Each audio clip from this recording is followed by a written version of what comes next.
नमस्कार. बऱ्याच जणाला ना बाहेरची पाणीपुरी तर आवडती पण खावीशी वाटत नाही आणि घरी बनवायला गेलं तर अगदी नरम पडतात. तर आपल्याला बाहेर मार्केटमध्ये कशी पाणीपुरी असते, कुरकुरीत, कडक, खूप वेळ आहे अशी महिनोन-महिने जरी ठेवली तरी ती कडक, कुरकुरीत राहते आणि फोडली तर त्याच्यातून आवाज असा मस्त येतो. बघा, अशा पद्धतीची पाणीपुरी आपण मार्केटमध्ये मिळते तशी कशी बनवायची घरच्या घरी ते पाहूया. तिथं आपण रवा, मैदा किंवा गव्हाचं पीठ न वापरताही आपल्याला छान पाणीपुरी करता येते.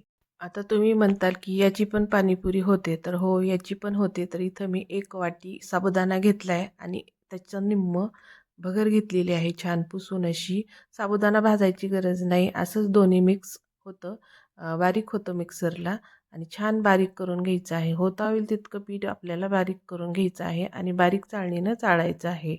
जेवढं तुम्ही बारीक करताल ना तेवढ्या पुऱ्या आपल्या छान खुसखुशीत, कुरकुरीत आणि खूप दिवस आहे अशा कडक राहतात.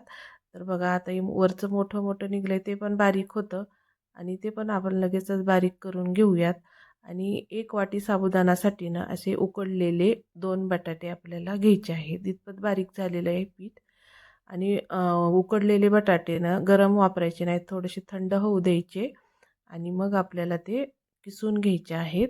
किसल्यामुळे ना छान त्याच्यातल्या गाठी-बिठी काय राहत नाही, चांगलं स्मॅश होतं आणि पीठ आपलं एकदम सॉफ्ट असं मळलं जातं. तर किसूनच घ्यायचं, असं स्मॅश करायचं नाही. आणि त्याच्यामध्ये ना चवीनुसार आपल्याला मीठ, थोडंसं लाल तिखट, आमचूर पावडर घेतलेली आहे. तुम्ही आवडत असेल तर चाट मसालाही टाकू शकता. आणि हे छान असं आपल्याला पाण्याचा हात घेऊन मिक्स करायचं आहे, पाणी टाकायचं नाही अजिबात.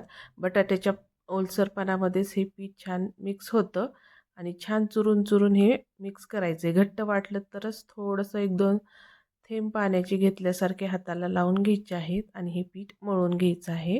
घट्ट मळायचं, जास्तही घट्ट नाही आणि जास्तही सैल नाही. घट्ट पीठ मळलं तर अतिच कडक होतात आणि सैल ठेवलं तर मग ते नम पडतात. तर इतपत 1-2 मिनटं झाकून ठेवूयात म्हणजे सॉफ्ट पुऱ्या आपल्या लाटल्या.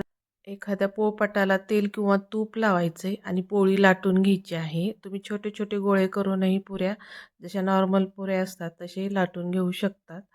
आता मी इथे एकच मोठी म्हणजे पोळी लाटून घेणार आहे आणि एका वाटीनं म्हणा किंवा टोपणानं कशानंही तुम्ही एकसारख्या पुऱ्या अशा करून घेऊ शकता. तर बघा अशी इतपत जाड पोळी लाटायची आणि हे असं मी छोटासा डब्बा आहे त्या पुरीच्या आकाराचा, त्याने ह्या सगळ्या पुऱ्या मी अशा कापून घेणार आहे, कट करून घेणार आहे. तर एकसारख्या होतात या पुऱ्या, एक छोटी एक मोठी अशा होत नाहीत आणि इतपत जाड ठेवायच्या, जास्तही जाड ठेवायच्या नाहीत आणि यात जास्तही पातळ करायच्या नाहीत. इतपत अशा पुऱ्या आपल्या सगळ्या बघा छान झालेल्या आहेत तयार. तर तेल अगोदर छान गरम करून घ्यायचं आहे आणि मग त्याच्यात पुऱ्या आपल्याला टाकायच्या. तेल चांगलं अगोदर गरम करायचं. थोडंसं कोमट असलं तरी चालणार नाही, कडकडीत तेल गरम करायचं आणि पुरीत टाकताना ना गॅसची फ्लेम थोडीशी कमी करायची मग त्याच्यात पुऱ्या सोडायच्या. तशीच फ्लेम हाय ठेवायची नाही, नाहीतर पुऱ्या पटकन फुगतात आणि करपायला लागतात. त्यामुळे थोडीशी गॅसची फ्लेम कमी करायची पुरी टाकल्यानंतर. पण अगोदर तेल आपलं गरम असलं पाहिजे आणि अशा पुऱ्या आपल्या सोडून बघा कशा टम्म फुगतात आणि 1-2 मिनटं तेलातच राहू द्यायच्या. म्हणजे की नाही आपल्याला खूप दिवस पुऱ्या जास्त कुरकुरीत कडक राहतील अशा होतात ह्या पुऱ्या. मग असं तळून घ्यायच्या आहेत, थोडासा कलर लालसर होऊ द्यायचा आणि मग पुऱ्या आपल्या काढून घ्यायच्या आहेत. छान अशा तेलामध्ये तळून घ्यायच्या आहेत, लगेच काढायच्या नाहीत कारण त्या पुऱ्या पुऱ्या सॉफ्ट होतात लगेचच. त्यामुळे असंच तेलामध्ये थोडंसं राहू द्यायच्या, चांगल्या लालसर होऊ द्यायच्या. जसं नॉर्मल असतात ना बाहेर मार्केटमध्ये त्या पद्धतीनं तळून घ्यायच्या. म्हणजे खूप वेळ खूप दिवस पुऱ्या कुरकुरीत राहतात. बरेच जणांना बाहेरच्या पुऱ्या आवडत नाहीत, त्या कशा बनलेल्या असतात, कुठं बनलेल्या असतात. त्यामुळं घरी तुम्ही याच्या पुऱ्या नक्की करू शकता आणि कोणालाही जमतील अशा सोप्या पुऱ्या आहेत त्या पाणीपुरीच्या पुऱ्या कडक अशा. या पद्धतीने मी सगळ्या पुऱ्या तळून घेणार आहे. याच्यामध्ये तुम्ही बटाट्याची भाजी किंवा चिंचगुळाचं पाणी वापरून या पुऱ्या तुम्ही खाऊ शकता. अगदी तशाच चवीच्या या पुऱ्या लागतात आणि एकदम छान अशा आपल्या पुऱ्या तयार होतात.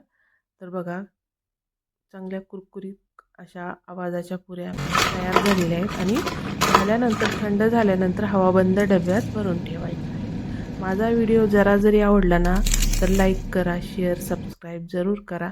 भेटूयात